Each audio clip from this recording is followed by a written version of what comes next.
16 அதிகாரம் 7வது வசனத்தை எடுத்து வாசிப்போம். கர்த்தர் சாமுவேலை நோக்கி, நீ இவனுடைய முகத்தையும் இவனுடைய சரீர வளர்ச்சியையும் பார்க்க வேண்டாம், நான் இவனை புறக்கணித்தேன். மனுஷன் பார்க்கிறபடி நான் பாரேன், மனுஷன் முகத்தை பார்ப்பான், கர்த்தரோ இருதயத்தை பார்க்கிறார் என்றார். ஹல்லேலூயா. எத்தனை பேர் முகத்தை பார்க்குறீங்க? காலையில் ஏஞ்சி கண்ணாடி பார்த்தவங்க எத்தனை பேர்?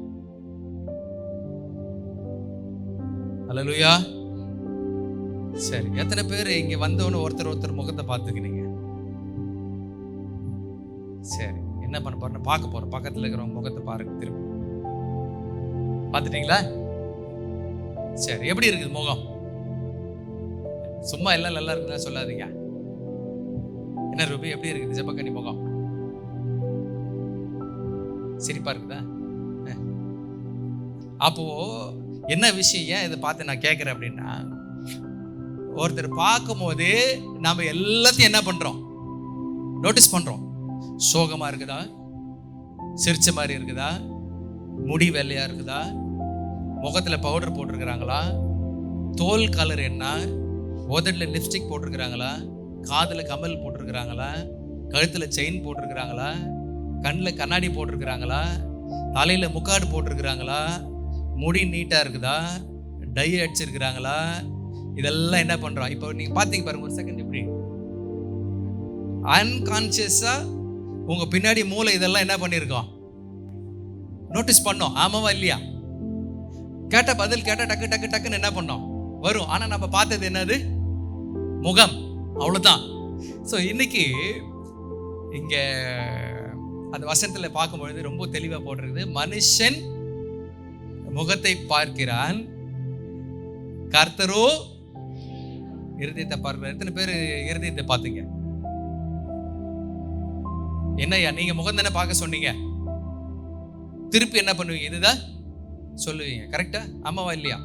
சரி, இப்ப நான் திருப்பி சொல்றேன், இருதயத்தை பாருங்க. திருப்பி பார்த்துட்டீங்களா எல்லாரும்? என்னய்யா அது? சரி, இப்போ சொல்லுங்க, எத்தனை பேர் பார்த்தீங்க இருதயத்தை? முகஸ்துதின்னு ஒன்று சொல்லுவாங்க தெரியுங்களா? அதுதான் செய்வோம். அவங்க முகத்தை பார்த்து தான் நான் என்ன பண்ணேன், இது செய்தேன். ஆனா ஆண்டவர் தெளிவா சொல்கிற ஒரு காரியம் இங்கே, மனுஷனோ முகத்தை பார்க்கிறவனா இருக்கிறான், ஆனா கர்த்தரோ இருதயத்தை பார்க்கிறவனா இருக்கிறார் அப்படின்னு சொல்லப்படுது. இது எந்த இடத்துல கரெக்டா இந்த வசனம் வருது அப்படின்னு கேட்டா, இப்போ நம்ம பேச போற காரியம் என்ன அப்படின்னு கேட்டா, இருதயம். அதுதான் நம்மளோட தலைப்பு, செய்தியினுடைய தலைப்பு. So we are going to talk about the heart. நாம் இன்றைக்கு இருதயத்தை குறித்து தான் பேச போகிறோம். So this exact situation where it comes is during the selection of king for Israel. இஸ்ரேலுக்கு ஒரு ராஜாவை உண்டாக்க வேண்டும் என்கிற ஒரு காரியம் வரும்பொழுது அங்கு நடக்கக்கூடிய ஒரு சம்பவத்தை நாம் பார்க்கிறோம். ஸோ இப்போ இஸ்ரேலுக்கு ஒரு ராஜாவை தேர்ந்தெடுக்கணும் அப்படின்னும் பொழுது என்ன நடக்குது அப்படின்னு கேட்டா, இஸ்ரேல் ஜனங்கள் எல்லாம் சேர்ந்து ஒருத்தர் தேர்ந்தெடுக்கிறாங்க. யாரு? இஸ்ரேல் ஜனங்களை தேர்ந்தெடுத்த ராஜா யாரு? முதல் ராஜா யாரு? சவுல். ஸோ அவர் யார் தேர்ந்தெடுக்கிறா அப்படின்னு கேட்டால், இஸ்ரேல் மக்கள் தான் தேர்ந்தெடுக்கிறாங்க. அது யார் தேர்ந்தெடுக்கல? தேவன் தேர்ந்தெடுக்கல. சரியா? ஸோ இஸ்ரேல் மக்கள் தேர்ந்தெடுத்து இந்த சவுல் ராஜா வந்து ஒரு அட்டர் ஃபெயிலியர். என்ன ஆயிடுச்சு? அவரால் என்ன பண்ண முடியல, ஒரு நாட்டை விடுங்க, ஒரு கோலியாத்தை என்ன பண்ண முடியல, சமாளிக்க முடியல. ஸோ அந்த மாதிரி ஒரு சிச்சுவேஷன் ஆயிடுச்சு. ஸோ அந்த மாதிரி நிறைய காரியங்கள் சவுல் பார்த்தீங்க அப்படின்னு சொன்னா, Saul was not a successful king, ruler of Israel. First ராஜாவா இருந்தாலும் என்ன பண்ண முடியல, அவரால் நிறைய காரியங்களையும் சமாளிக்க முடியாம போச்சு. சரி, இப்போ அடுத்தது தேவன் வந்து டிசைட் பண்ணிட்டாரு, சவுல் என்ன பண்ணணும், காலி பண்ணணும். அடுத்தது இன்னொரு ராஜாவை என்ன பண்ணி ஆகணும், ஏற்படுத்தி ஆகணும். ஸோ இப்போ கர்த்தர் யாரை சூஸ் பண்றாரு அப்படின்னு கேட்டா, சாமுவேலை கூப்பிடுறாரு. சாமுவேலை கூப்பிட்டு, நீ ஜெஸ்ஸினுடைய வீட்டுக்கு என்ன பண்ணு, போ, அங்க போய் என்ன பண்ணு, நான் காண்பிக்கிறவனை நீ என்ன பண்ணு, அபிஷேகம் பண்ணு. யார அபிஷேகம் பண்ணு? ராஜாவா அபிஷேகம் பண்ணு சொன்ன உடனே இந்த சாமுவேல் என்ன பண்றாருன்னா, இவர் வீட்டுக்கு போறாரு. வீட்டுக்கு போய் என்ன பண்றாரு, எல்லாரையும் உங்க வீட்டுல இருக்கிற மகன்களை என்ன பண்ண சொல்லு, வர சொல்லு அப்படின்னு சொன்னப்போ அவர் கொண்டு வர்றாரு. ஒரு ஒருத்தரை கொண்டு வரும்போது சாமுவேல் என்ன பண்றாரு, புறக்கணிக்கிறாரு. இவங்க இல்ல இப்போ அப்பா எப்படி பசங்களை கூட்டின்னு வர்றாரு அப்படின்றது, யாரு திடகாத்திரமா இருக்கிறாங்களோ, யாரு ஃபர்ஸ்ட் புள்ளையோ, யாரு அழகா இருக்கிறாரோ, யாருக்கு உண்மையாலே பேச்சு திறமை இருக்குதோ, யாருக்கு உண்மையா காரியங்களை செய்ய முடியுமோ, அவங்களெல்லாம் பார்த்து லைன் என்ன பண்ண வைக்கிறாருன்னா நிக்க வைக்கிறாரு. யார் முன்னாடி? சாமுவேல் முன்னாடி. சாமுவேல் இவங்க எல்லாரையும் பார்த்துட்டு எல்லாரையும் என்ன பண்ணிட்டாரு? புறக்கணிச்சிட்டாரு. அதுக்கப்புறமா கேட்கிறாரு, இன்னும் வேற யாராவது பிள்ளைகள் இருக்கிறாங்களான்னு கேட்கும் போதுதான் யாருக்கு சந்தேகம் வருது? ஜேசிக்கு சந்தேகம் வருது. என்னடா இது, ராஜா தேர்ந்தெடுக்கிறேன்னு சொல்லிட்டு வந்துட்ட பிறகு ராஜா கேப்பபிலிட்டியில இருக்கிற பசங்க எல்லாம் இவங்க தான். ஆனா இவரு ஒரு பையன் இருக்கிறான், அவன் நோஞ்சான். அவன் என்ன கிடையாது? பராக்கிரமசாலி கிடையாது. அவன் ராஜா பொசிஷனுக்கு வைக்கிற அளவுக்கு அவன் யாரு கிடையாது? தகுதியானவன் அல்ல. அவனு கேட்கிறாரு அப்படின்னு சொல்லிட்ட பொழுதுதான் சாமுவேல் சொல்லுகிறதான வார்த்தை. என்ன வார்த்தை இது? சாமுவேலுக்கு அந்த சந்தேகம் இருந்திருக்கும். இப்ப நம்ம ராஜாவை தேர்ந்தெடுக்க வந்திருக்கிறோம், அபிஷேகம் பண்ண வந்திருக்கிறோம். ஆனா தேவன் என்ன பண்ணிட்டாரு? இந்த 11 பேரையும் ரிஜெக்ட் பண்ணிட்டாரு. இந்த பையன் எப்படி இருக்கிறான்? ரொம்ப ஒல்லியா இருக்கிறானே, அழகற்றவனா இருக்கிறானே, பலம் இல்லாதவனா இருக்கிறானே அப்படின்னு யாருக்கும் இருந்திருக்கும் சந்தேகம். ஆனா சாமுவேல் தெரிஞ்ச ஒரு காரியம் என்ன அப்படின்னு கேட்டால், தேவன் யார் அபிஷேகம் பண்ண சொல்றாரோ நான் அவர் என்ன பண்ணுவேன்? அவருடைய பாலிசி ஸ்ட்ரெயிட் ஃபார்வர்ட் பாலிசி. அவருக்கு எவ்வளவானாலும் சந்தேகம் என்ன பண்ணலாம், வரலாம். ஆனா சாமுவேல் தேவன் சொன்ன காரியத்தை இது வரைக்கும் என்ன பண்ணது இல்லை, தட்டினது இல்லை, மாத்தினதும் கிடையாது. ஸ்ட்ரைட்டா அவர் வர வச்சாங்க. சாமுவேல் என்ன பண்ணிட்டாரு? என்னைய தூக்கி அபிஷேகம் பண்ணிட்டார். தாவீது மேல அபிஷேகம் பண்ணிட்டு பாருங்க. அவர் சொல்லுறதான வார்த்தை யாரை பார்த்து சொல்றாரு? அவங்க அப்பா பார்த்து சொல்றாரு. மனுஷன் பார்க்கிறது எது? முகம். ஆனா தேவன் பார்க்கிறது இருதயம் அப்படின்னு சொன்ன உடனே இவங்க யாரும் தாவீதுனுடைய இருதயத்தை இது வரைக்கும் என்ன பண்ணது இல்லை, பார்த்தது இல்ல. அவங்க வீட்டுல அவ்வளவு நாள் தாவீது என்ன பண்ணியிருந்திருக்கணும், வாழ்ந்திருக்கணும். ஆனா யாருமே என்ன பண்ணல, தாவீதுனுடைய இருதயத்தை பார்க்கவே இல்லை. தாவீதின் இருதயத்துக்கு ஏற்ற மாதிரி தாவீது நடந்துக்கினாரான்னு கேட்டா என்ன பண்ணாரு? தாவீது நடந்துக்கினாரு. மத்த 11 பேரும் அவங்க முகத்துக்கு ஏத்த மாதிரி நடந்துக்கினாங்கன்னு கேட்டா நடந்துக்க இல்ல. சண்டை வரும்போது இவங்க என்ன பண்ணிட்டாங்க? பின்னாடி போயிட்டாங்க. யாரு தான் போனது சண்டைக்கு? யாரு தான் சிங்கத்தின் வாய் கிழிச்சது? இதுதான் ரியாலிட்டி. நாம எல்லாரும் நினைச்சிருப்போம், ஆஹா இந்த பையன் எதுக்கும் செட் ஆக மாட்டான், இந்த பொண்ணு எதுக்கும் செட் ஆகாது. ஏன்? எதை பார்த்து எடை போடுவோம் நம்ம? முகம். குண்டா இருந்தா என்ன பண்ண முடியாது, எதுக்கும் லாக்கி இல்லை. ஒல்லியா இருந்தாலும் எதுக்கும் லாக்கி இல்லை. நம்மளுக்கு எப்படி இருக்கணும்? கரெக்டான சைஸ், கரெக்டான ஹைட்டு, 6 பேக்ஸ், கட்டுக்கட்டா உடம்பு, முடி நீட்டா இருக்கணும். கலர் எப்படி இருக்கணும்? ஐயா சட்டை மாதிரி இருக்கணும். மற்ற கலர்லாம் நம்ம என்ன பண்ண மாட்டோம், அக்செப்ட் பண்ணவே மாட்டோம். யோசிக்க மாட்டோம் இதெல்லாம். ஆனா தேவன் பார்க்கிறது அது அல்ல. சோ இப்போ இருதயத்துக்கு போறோம். தேவன் இருதயத்தை பார்த்துட்டாரு. இருதயத்தை பத்தி எத்தனை பேருக்கு தெரியும்? ஐயா எனக்கு இருதயம் இருக்குதுன்னு சொல்றவங்க ஒரு அல்லேலூயா சொல்லுங்க. அல்லேலூயா. சரி, இருதயத்துல 4 சேம்பர் இருக்குது. எத்தனை பேருக்கு தெரியும்? 4 பகுதி, 4ஆ இருக்கும். அதுல ஏட்ரியா அண்ட் வென்ட்ரிக்கல். ஓகேவா? ஸோ மேல இருக்கிற 2 சேம்பர் என்ன பண்ணணும்னா, நம்ம உடம்புல இருக்கிற ரத்தத்தெல்லாம் உள்ள வலிக்கும். கீழே இருக்கிற 2 சேம்பர் என்ன பண்ணணும், நம்ம ஹார்ட்டுக்கு ரத்தத்தை என்ன பண்ணணும்னா பம்ப் பண்ணும். வெளில என்ன பண்ணும், அனுப்பும். ஸோ இதுதான் ஹார்ட்டினுடைய வேலை. இப்போ இந்த ஹார்ட் அட்டாக் வந்துடுச்சு அப்படின்னு சொன்னால் இந்த ஹார்ட் என்ன பண்ணாது, வேலை செய்யாது. அது நிறைய விதங்கள் உண்டு. அது எப்படி வேலை செய்யாது அதுக்கெல்லாம் போனீங்கன்னா செப்பரேட் கிளாஸ். ஆனால் நம்ம தெரிஞ்சுக்க வேண்டியது 4 சேம்பர் இருக்குது. ஏன் அப்படின்னு சொன்னா அந்த 4 சேம்பருக்கும் 4 மீனிங் இங்கே வேதத்தில் என்ன பண்ணியிருக்கிறாங்கன்னா கொடுத்துருக்குறாங்க. ஸோ அதுக்காக நான் அந்த விளக்கத்தை கொடுத்தேன். இது வரைக்கும் எனக்கு ஹார்ட்ல எப்படி ஒரு காரியம் இருக்குதுன்னு தெரிஞ்சுக்காதவங்க என்ன பண்ணீங்க, தெரிஞ்சுங்க. ஸோ நம்மளுக்கு ரத்தம் உடம்புல இருந்து உள்ள வருது, அதை பம்ப் பண்ணி என்ன பண்ணுது, ஹார்ட் வெளில அனுப்புது. ஆனா இங்க தேவன் சொல்லுகிறதான காரியம், கர்த்தர் இருதயத்தை பார்க்கிறார். ஸோ அப்போ இது ரத்தத்தை ரொட்டேட் பண்ற ஒரு ஆர்கன் மாத்திரம் அல்ல, அதுக்கு வேற வேலைகளும் இருக்கு அப்படின்றத நம்ம என்ன பண்ணிக்கணும், அறிஞ்சிக்கணும். எத்தனை பேருக்கு புரியுது நான் சொல்றது? நம்ம இருதயத்தை பார்க்குறோம், பார்த்தீங்களா அப்படின்னு சொல்ற ஒருத்தர் முகத்தை பார்த்து நம்ம என்ன சொல்றோம், இவங்க நல்லவங்க, இவங்க கபடற்றவங்க, இவங்க உதவி புரிஞ்சவங்க அப்படின்னு சொல்றோம். எதை பார்த்து நம்ம சொல்றோம் இந்த இடத்துல? இருதயம். ஸோ அங்கே இருதயத்தில் தான் என்ன பண்ணுது, காரியங்கள் வெளியே வருது. வேதத்தை பொறுத்த வரைக்கும் இருதயத்தில் அப்படிதான் போட்டிருக்குது. ஆனா உலக பிரகாரமா நம்ம எல்லாரும் யோசிச்சுருக்கிறது என்னன்னா, நம்மளுடைய சிந்தையில இருந்தா எல்லா காரியங்களும் என்ன பண்ணிட்டு இருக்குது, வருது அப்படின்னு ஒரு அபிப்பிராயம், கன்ஃபியூஷன் அப்படின்னு சொல்லலாம். டைரக்டாவே அபிப்பிராயம் கூட கிடையாது. எங்கிருந்து என்ன வருதுன்றது நம்மளுக்கு ஐடியா இல்லை. நம்மளாலேயே அதை என்ன பண்ண முடியல, கருத்து கணிப்பு பண்ண முடியல. மூளைக்கு கனெக்ஷன் கட் ஆயிட்டாலும் உடம்பு சில வேலை செஞ்சுதான் இருக்குது, ஆமாவா இல்லையா?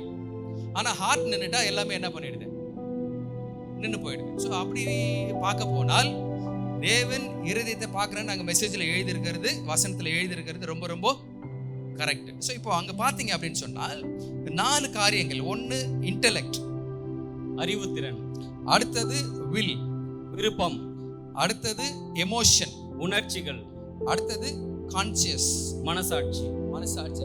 இது 4 எங்கிருந்து வருது அப்படின்னு சொன்னால், எங்கிருந்து வருது, இருதயத்திலிருந்து வருது. இப்போ நீங்க பார்த்தது என்னன்னா இந்த 4 தான். டக்குன்னு ஒருத்தர் பார்த்துட்டு அவங்க பேசுறதை வச்சோ இல்லை அவங்க முக பாவனையை வச்சோ நம்ம அவங்க செயலை வச்சோ எதை எடை போடுறோம் அப்படின்னு சொன்னால் இந்த 4 காரியங்கள். இன்டெலெக்ட் ஒன்று, வில் ஒன்று, எமோஷன் ஒன்று, கான்சியஸ் ஒன்று. அறிவுத்திறன், நம்மளுடைய விருப்பம், உணர்ச்சிகள், மனசாட்சி, இவளை கொண்டுதான் நாம் பார்க்கிறோம். இது பத்தி தான் வேதமும் என்ன பண்ணுதுன்னா பேசுது. சரிங்களா? ஸோ இப்போ இன்னும் வசனங்கள் இருக்குது. ஹார்ட்டை எப்படி வேதம் பார்க்குதுன்றதுக்கான வசனங்கள் இருக்குது. ஒன்று இமேஜிங், நினைவுகள். அதுக்குரியதான வசனம் வந்து ஆதியாகமம் 6:5. ஏன்னா இது ரொம்ப அவசியம். நீங்கள் எழுதிக்கிட்டீங்கன்னா நீங்கள் வீட்டில் போய் நீங்கள் படிச்சீங்க அப்படின்னு சொன்னால் இதனுடைய அர்த்தங்கள் உங்களுக்கு விளங்கும். அடுத்தது திங்கிங், யோசனைகள், ஆதியாகமம் 17:17. அடுத்தது வில்லிங், மனமுள்ளவை, அதாவது விருப்பம், விருப்பம். அடுத்தது வந்து அதுக்கு வசனம் வந்து எக்ஸோடஸ் 35:5. யாத்ராகம் 35:5வது அதிகாரம். அடுத்தது கண்டெய்னிங் விஸ்டம், ஞானமுள்ள இருதயம். அடுத்தது அதோடைய வசனம் வந்து எக்ஸோடஸ் சாப்டர் 36:2. யாத்ராகம் 36:2வது வசனம். அடுத்தது சீக்கிங், தேடுதல். தேடுதலும் எங்க தான் நடக்குது அப்படின்னு கேட்டால் நம்ம இருதயத்தில் தான் நடக்குது. Deuteronomy chapter 4:29. உபாகமும் 10வது அதிகாரம் 29. அடுத்தது கன்சிடரிங், மனதில் சிந்தனை. அதுவும் டியூட்ரானமி சாப்டர் 4:39. உபாகமும் 4வது அதிகாரம் 39. அடுத்தது லவ்விங், அன்பு. Deuteronomy chapter 10:12. உபாகமும் 10வது அதிகாரம் 12வது வசனம். இதுக்கு தான் நம்ம ஹார்ட் போட்டு ஹார்ட்ல என்ன பண்றோம், அம்பு விடுறோம். ஓகே. அடுத்தது ஃபியர், பயம். பயமும் எங்க தான் வருது? எத்தனை பேருக்கு பயந்துட்டா நெஞ்சு வலிக்குது? பயங்கரமா பயந்துட்டான்னா நெஞ்சு பட பட படன்னு ஆகுது யாருக்கு? ஸோ அதுவும் எழுதியிருக்குது. அதனுடைய வசனம் வந்து டியூட்ரானமி சாப்டர் 28:64. உபாகமும் 28வது அதிகாரம் 67வது வசனம். அடுத்தது கிரீவிங், சஞ்சலப்படுதல். அதுவும் எங்க தான் வருதுன்னா இருதயம், 1 சாமுவேல் 1:8. அடுத்தது டிசையர், விருப்பம், 1 சாமுவேல் 3:21. அடுத்தது ஜெபம், ஜெபமும் எங்கேருந்து வருது? இருதயத்தில் வருது. அதுவும் 2 சாமுவேல் 7:27 வசனம். அடுத்தது கரேஜ், தைரியம். தைரியமும் எங்க தான் வருது? இருதயத்தில் தான் வருது. 2 சாமுவேல் 17:10. அடுத்தது கில்ட், குற்ற உணர்வு. குற்ற உணர்வு என்ன பண்ணுது? குற்றம் உள்ள மனது எப்படி பண்ணுதா? குறுகுறுக்கும். எங்க குறுகுறுக்கும்? மண்டையில இல்ல, எங்க? இருதயத்துல. 2 சாமுவேல் 24:10 வசனம். அடுத்தது ஹியூமிலிட்டி, தாழ்மை. தாழ்மையும் எங்கிருந்து வருது? இருதயத்துல வந்து 2 ராஜாக்கள் 22:19. அடுத்தது பிரைடு, பெருமை. பெருமை கூட எங்கிருந்து வருது? இருதயம். 2 Chronicles chapter 26:16. 2 நாளாகவும் 26வது அதிகாரம் 16வது வசனம். ப்ரிப்பேரிங், ப்ரிப்பேர்டு, பக்குவப்படுதல். எஸ்ரா 7:10. அடுத்தது ஃபெய்த்ஃபுல்னஸ், ஃபெய்த், விசுவாசம். அதுவும் எங்கிருந்து வருது? இருதயம். நெகேமியா 9ஆம் அதிகாரம் 8வது வசனம்.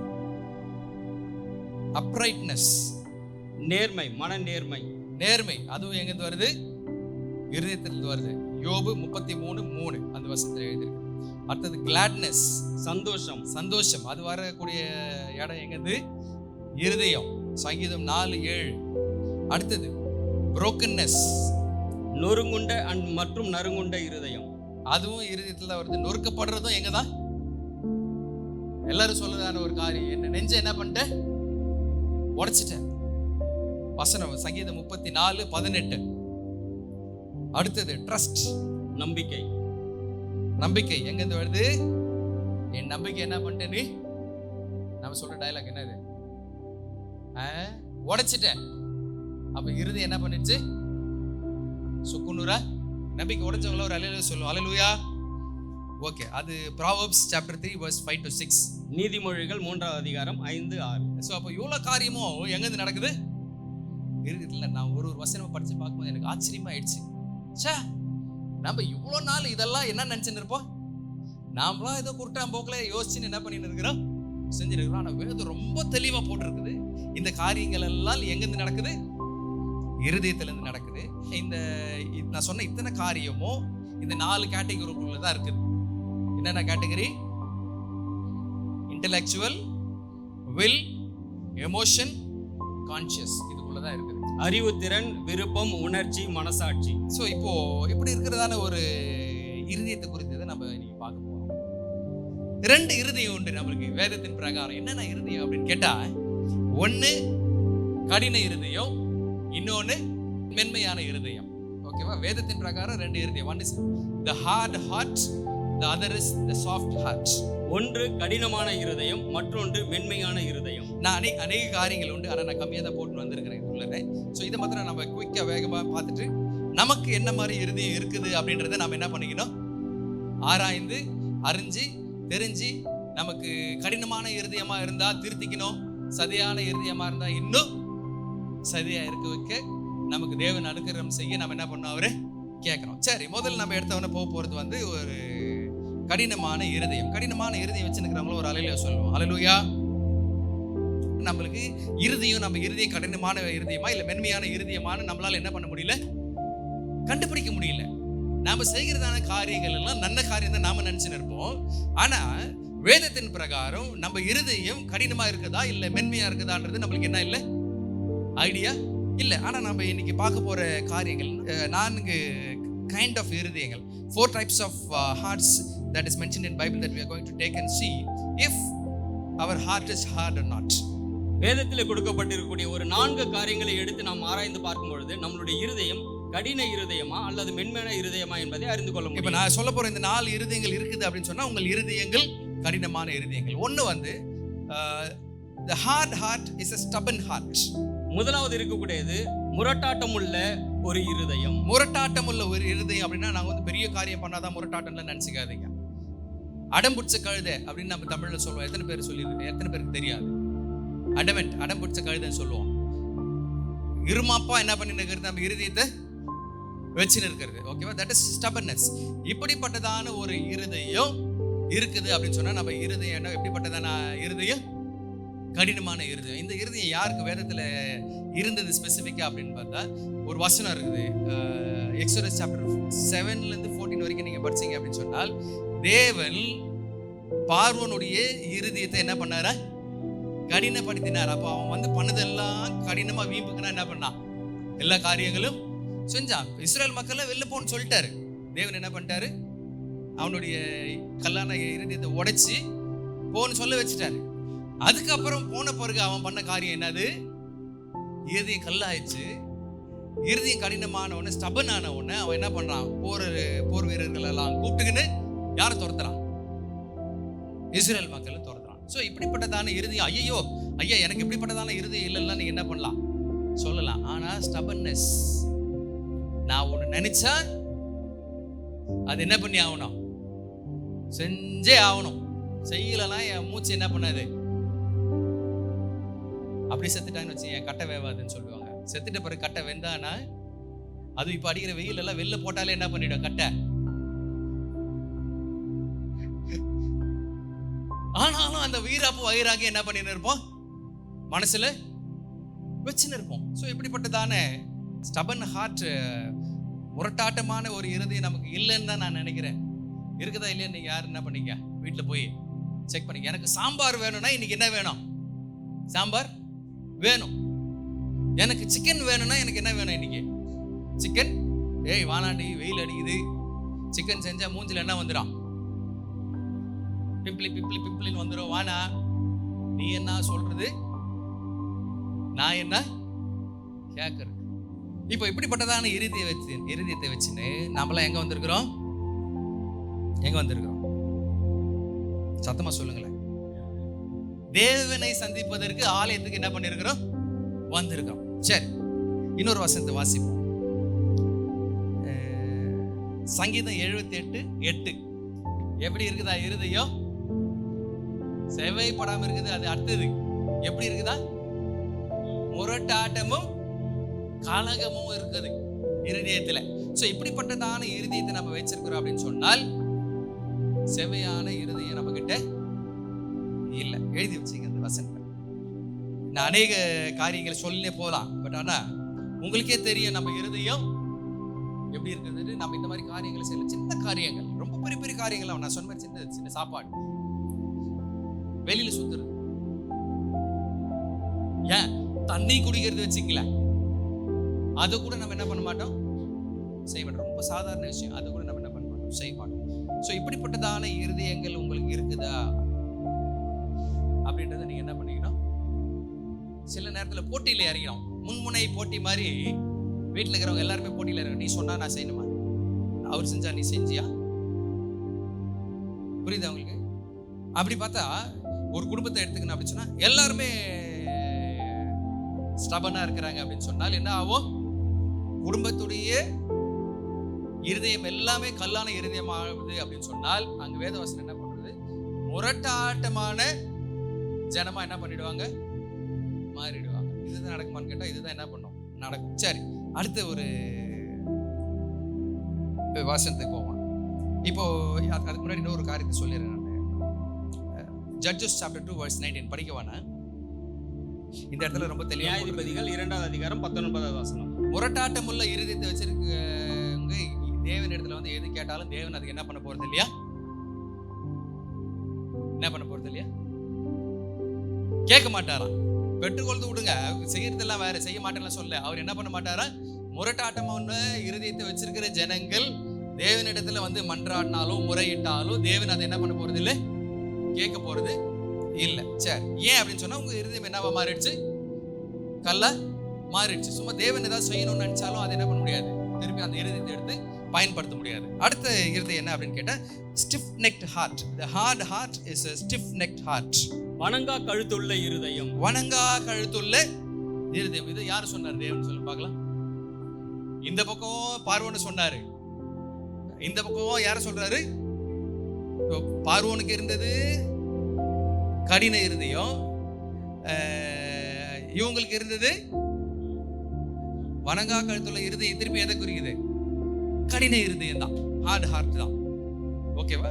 சோ இப்போ வணங்கா கழுத்து உள்ள ஜனங்கள் யாரு, தேவன் தெரிந்து கொண்டதான மக்கள் தான், இஸ்ரேல் மக்கள் தான். Exodus chapter 22:9. யாத்ராகமம் 32ஆவது அதிகாரம் 9ஆவது வசனம் போட்டிருக்குது. பின்னும் கர்த்தர் மோசேயை நோக்கி, இந்த ஜனங்களை பார்த்தேன், இவர்கள் வணங்கா கழுத்துள்ள ஜனங்கள். வணங்கா கழுத்துள்ள ஜனங்களை உங்களுக்கு புரிஞ்ச வரைக்கும் என்ன சொல்லுங்க பார்க்கல, கீழ்ப்படியாதவங்க, காது வேலை செய்யாதவங்களுக்கு. என்னது, என்ன வேலை செய்யாது, நாம ஒண்ணு சொன்னா அதுக்கு ஆப்போசிட்டா இன்னொன்னு என்ன பண்ணுவாங்க, ஐயா ஐயா நீங்க சொல்றதெல்லாம் நான் அப்படியே கேட்டு நீங்க சொல்ற மாதிரி தான் நான் நடப்பேன் அப்படின்னு சொல்லிட்டு இப்படி திரும்பின உடனேயே என்ன ஆயிட்டு இருக்கான், அதுதான் ஐயா நீங்க சொன்னீங்களா, அப்படியே சொன்னீங்க அப்படின்னு அடுத்த வாட்டி வந்து என்னையே என்ன பண்ணுவாங்க. சோ இப்போ இவங்களை பார்த்து தேவன் சொல்லுகிறதான ஒரு வார்த்தை என்னது, ஐயான்னு மாத்திரம் இல்லை, உங்க வீட்லயே கூட நடக்கும்.